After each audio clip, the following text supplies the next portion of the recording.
Hello everyone, start करते हैं exercise 2B का question number 10। So question number 10 है, a number consist of 2 digit whose sum is 7। एक number है जिसमें कि 2 डिजिट है और उनका जो सम है वो 7 है। ठीक है, जैसे कि आप कोई भी, जैसे कि यहाँ पे हमारे पास नंबर है 54। ठीक है, तो इस 54 में 2 डिजिट है, एक तो 5 डिजिट है और एक 4 डिजिट है, तो इन दोनों का सम क्या हो जाएगा 9। इसी तरीके से दे रखा है कि एक नंबर है जिसमें कि 2 डिजिट है जिनका जो सम है वो 7 है। If 45 is added to the number the digit are reverse. अगर 45 जो है उस नंबर में ऐड कर देंगे तो जो नंबर है वो रिवर्स्ड हो जाएगा, मतलब कि उल्टा हो जाएगा। जैसे कि अगर 54 है, ठीक है, मैं आपको यहाँ पर एक एग्जांपल से बता रही हूँ कि जैसे कि यहाँ पर 54 है, ठीक है, और इसी ये नंबर है, इसमें अगर हमने वो ऐड कर दिया 45 दिया हुआ है यहाँ पर, तो 45 ऐड कर दे तो ये नंबर रिवर्स्ड हो जाएगा, मतलब कि क्या हो जाएगा 4 and 5 हो जाएगा, इसका रिवर्स।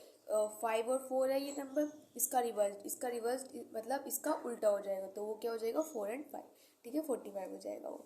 फाइंड द नंबर, तो वो जो नंबर है हमें फाइंड करना है। पहले वो जो 2 डिजिट हमें बोली गई है उनको लैट कर लेते हैं। ठीक है, तो सबसे पहले लैट करते हैं। Let the first digit be x. जो हमारी फर्स्ट डिजिट है उसको हमने लैट कर लिया कि वो एक्स है। ठीक है, अब जो सेकंड डिजिट को लैट करते हैं, सेकेंड डिजिट को लैट करते हैं कि वो हमारी वाई है। ठीक है, फर्स्ट डिजिट हमने लैट की कि एक्स है और जो सेकेंड डिजिट है उसको हमने लैट किया कि वो हमारी वाई है। अब बोला क्या गया है कि उन दोनों का जो सम है वो 7 है, तो इसका मतलब है एक डिजिट हमारी एक्स है, एक डिजिट हमारी वाई है, तो इन दोनों का सम क्या होगा 7 होगा। तो यहाँ से लिख लो एक्स प्लस में वाई इक्वल्स टू 7। तो दोनों का जो सम है वो हमें कितना दिया हुआ है 7 गिवन है। ठीक है, अब आगे बोला गया है कि देखो, अब मैंने जब डिजिट्स की बात करते हैं तो मैंने आपको बताया था, जैसे हमने क्वेश्चन नंबर 6 किया है ना, ऐसे क्वेश्चन नंबर 10 है, तो वहाँ पे मैंने आपको डिजिट्स के बारे में बताया था कि हमारी डिजिट्स किस तरीके से होती है।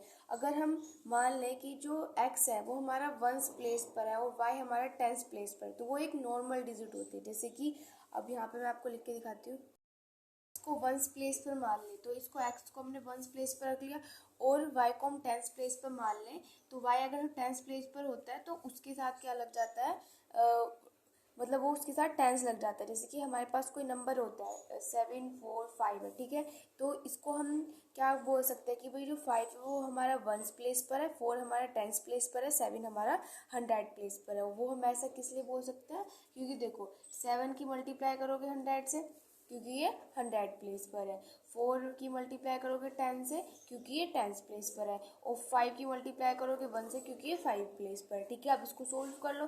देखो 7 की मल्टीप्लाई 100 से करोगे तो 700, यहाँ पे 4 की मल्टीप्लाई 10 से करोगे 40 और यहाँ पे 5 की मल्टीप्लाई 1 से करोगे तो 5। अब इन तीनों को ऐड करोगे तो क्या आ जाएगा 745 आ जाएगा। ठीक है, यही आ जाएगा। तो वही यहाँ पे बोला गया है कि इस तरीके से कि अगर हम x को मान लें कि वो हमारा 1st प्लेस पर है और y को मान लें कि वो हमारा 10th प्लेस पर है, तो उसके साथ यहाँ पर क्या लग जाता है 10। अब इसमें एक रिवर्स्ड की भी बात की गई है, तो रिवर्स क्या होता है, इसका उल्टा है ना, तो इसका उल्टा किस तरीके से हो जाएगा, ये जो x है वो यहाँ चला जाएगा, y इधर आ जाएगा, मतलब कि जो x है वो हमारा 10th प्लेस पर चला जाएगा और जो y है वो हमारा 1st प्लेस पर चला जाएगा। तो ये तो एक नॉर्मल सी डिजिट हो गई और ये उस डिजिट का रिवर्स्ड हो गया। बोला है कि अगर हमारे पास कोई डिजिट है, वो डिजिट है, तो जो नॉर्मल डिजिट है तो 10y प्लस में x, ये हमारे पास डिजिट है, इसमें अगर हम 45 ऐड कर देंगे, तो यहाँ पे हमने इसमें 45 ऐड कर दिया, तो जो डिजिट है वो रिवर्स्ड हो जाएगी। ठीक है, और डिजिट रिवर्स किस तरीके से हो जाएगी, जो भी अभी मैंने आपको बताया था। ठीक है, अब ये यहाँ पे हमारे पास इक्वेशन बन गई, इसको हमें यहाँ पर सोल्व करना है सिर्फ, तो इसको सोल्व कर लेते हैं। तो देखो यहाँ पर सबसे पहले इन सबको इधर ले आते हैं, ये जो हमारे पास राइट हैंड साइड पर इन सबको लेफ्ट हैंड साइड पर ले आते हैं,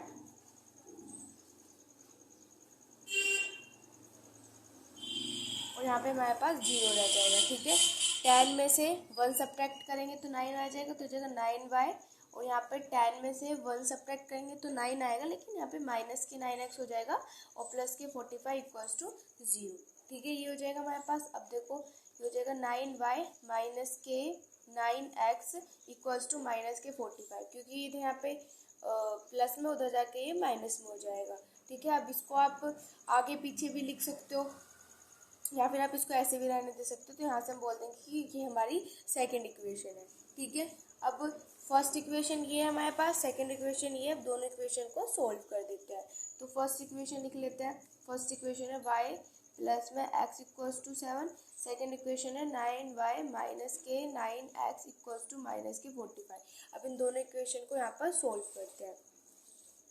तो देखो यहाँ पर किस तरीके से सोल्व करेंगे, इसकी मल्टीप्लाई कर देते हैं 9 से, तो जिससे कि हमारे पास यहाँ पर सेम हो जाए। उसके बाद हम इसको कट कर लें। तो यहाँ पर 9 की मल्टीप्लाई करोगे y से तो ये हो जाएगा 9y, ये हो जाएगा यहाँ पे 9x। और इस वाले मेथड को हम इलिमिनेशन मेथड बोलते हैं। तो यहाँ पे हम इलिमिनेशन मेथड का यूज़ कर रहे हैं। और फिर 9 की मल्टीप्लाई करेंगे 7 आ जाएगा, तो हम यहाँ पे लिख लेंगे 63। ठीक है, इसकी मल्टीप्लाई किसी से करने की जरूरत नहीं है। 9y माइनस के 9x इक्वल्स टू माइनस के 45। अब देखो मल्टीप्लाई करने से हुआ क्या कि ये दोनों जो है आपस में कट हो गए यहाँ से। ठीक है, तो हमें क्या करना होता है, इन दोनों नंबर को सेम करना होता है। अगर साइन यहाँ पर डिफरेंट है तो कट हो जाएगा, अगर साइन यहाँ पर सेम है तो हम यहाँ पर सबके जो साइन है वो चेंज भी कर देते हैं। ठीक है, जैसे कि हमने क्वेश्चन नंबर 6 में किया था। अब इसको आगे सोल्व करेंगे। सो देखो ये दोनों यहाँ पर ऐड हो जाएंगे तो हो जाएगा 18y। अब यहाँ पर 63 में से 45 सब्ट्रैक्ट करेंगे, 13 हो जाएगा। 13 में से 5 सब्ट्रैक्ट करेंगे तो हमारे पास 8 हो जाएगा। यहाँ पे 5 हो जाएगा, 5 में से 4 सब्ट्रैक्ट करेंगे तो हमारे पास 1 आ जाएगा।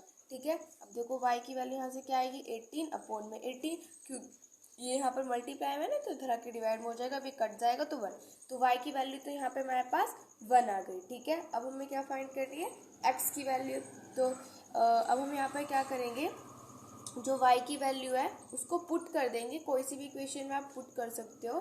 तो जैसे कि ये 3 इक्वेशन है और यहाँ पे ये 4th इक्वेशन है, तो 3 और 4th में से आप किसी भी इक्वेशन में इसको पुट कर सकते हो। तो यहाँ पे हम पुट कर लेते हैं। तो मैं यहाँ पे लिख रही हूँ, put the value of y in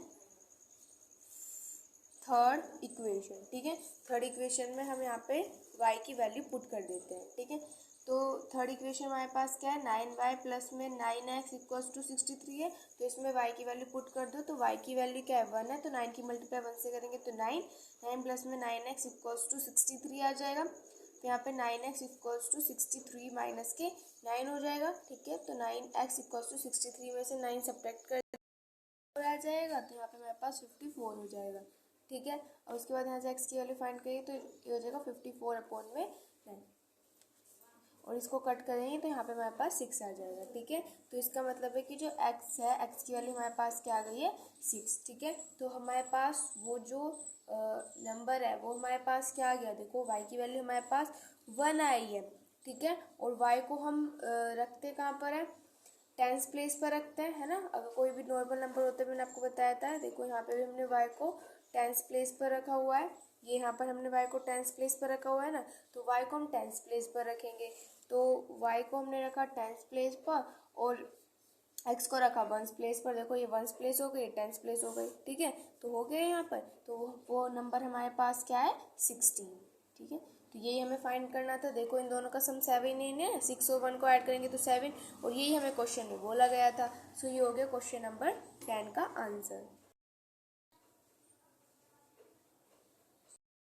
question number 11। So question number 11 में हमें x की वैल्यू फाइंड करनी है। उसके बाद हमें 4 ऑप्शंस दिए हुए हैं, उसमें से हमें जो भी x की वैल्यू आएगी उस पर हमें टिक करना है। ठीक है, तो फाइंड करते हैं यहाँ से x की वैल्यू। क्या करेंगे, या तो हम ऐसे कर सकते हैं कि जो x वाली टर्म्स है उनको एक साथ रख लेते हैं और जो विदाउट x वाली उनको एक साथ रख लेते हैं। तो ऐसे ही कर लेते हैं। तो देखो ये हो जाएगा x/3। अब इसको इधर ले, इधर प्लस का इधर आके माइनस का, तो ये हो जाएगा x/5 इक्वल्स टू, ये कितना हो जाएगा 1/10। ये इधर देखो प्लस का है तो इधर आके माइनस का हो जाएगा, तो ये हो जाएगा माइनस के 1/5। अब दोनों का एलसीएम ले लेते हैं। तो एलसीएम हमारे पास 15 आ जाएगा, तो उसकी मल्टीप्लाई 5 से हो जाएगी, ऊपर भी 5 से कर देंगे तो हो जाएगा 5x माइनस के 3x। ठीक है, अब इधर आ जाता है, इन दोनों को यहाँ पर एलसीएम लेते हैं, तो 5 और 10 का एलसीएम लेंगे ही आ जाएगा। ठीक है, तो एलसीएम हमारे पास 10 आ जाएगा, तो इस जगह यहाँ पे 1 और माइनस की यहाँ पे मल्टीप्लाई होगी 2 से, तो ऊपर भी हो जाएगी 2 से, तो यहाँ पे 2 आ जाएगा। ठीक है, अब 5 में से 3 सब्ट्रैक्ट करेंगे तो 2x अपॉन में 15,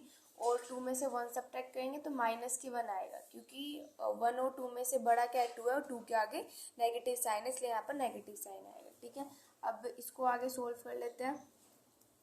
तो यहाँ पर क्या कर सकते हैं, इसको इधर ले आते हैं या फिर इसको इधर ले आते हैं, क्योंकि हमें x की वैल्यू फाइंड करनी है। तो माइनस की 1/10 है, तो इसको इधर ले आओ। तो मैंने आपको बता रखा है कि जब भी हम ये इसके साथ मल्टीप्लाई हो रहा है तो इधर आके क्या हो जाएगा, इसका रिवर्स हो जाएगा, मतलब 15 ऊपर चला जाएगा और 2 हमारे पास नीचे आ जाएगा। अब इसको कट कर लेते हैं, तो कट हम 5 से कर सकते हैं, 5 3 से 15 और 5 2 से 10। तो देखो यहाँ पे क्या हो जाएगा, यहाँ पे माइनस का साइन भी है, तो यहाँ पे हो जाएगा -3 और 2 की मल्टीप्लाई 2 से करेंगे तो आ जाएगा 4। तो मतलब हमारे पास जो x की वैल्यू आई है वो क्या आई है, -3/4।